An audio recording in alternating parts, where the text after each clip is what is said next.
I'm gonna say this loud enough for the people in the back. You know when your life's gonna change? Our lives change the moment that we realize that we are extremely immature.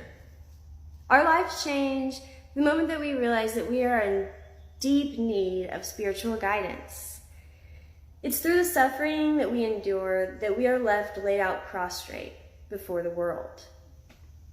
And it's there that we begin to see that we might be alone in this, and that our power alone is nothing in comparison to the principalities and the powers of darkness.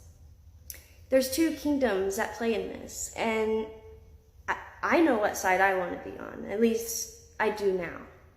Now that I'm more aware of what's going on. As the truth is revealed to us, we begin to see that it's not okay to not be okay. Let me repeat that. It's not okay to not be okay. If it is, then why do you continually pursue healing? I get it, I was there. I was playing that cycle on repeat.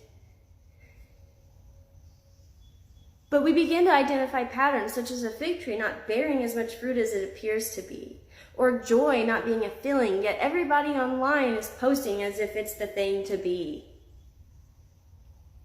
We urgently respond to our softening hearts by crying out while there's still time to do what we're called to do.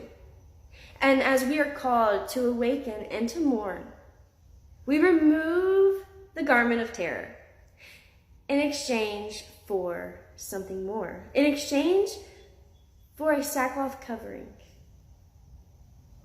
from a loving Father.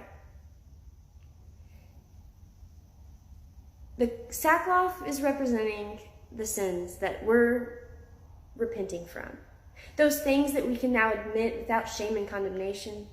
It's when our minds are more open, that they're open enough to hear the truth without allowing condemnation or shame or pride to rob us of it. It's when we realize that we have been more oblivious than we are aware of to our sinful nature, our self-deception, self-hatred, self-harming, generation after generation being harmed by the same thing. How hateful we've been to those around us in the way of things.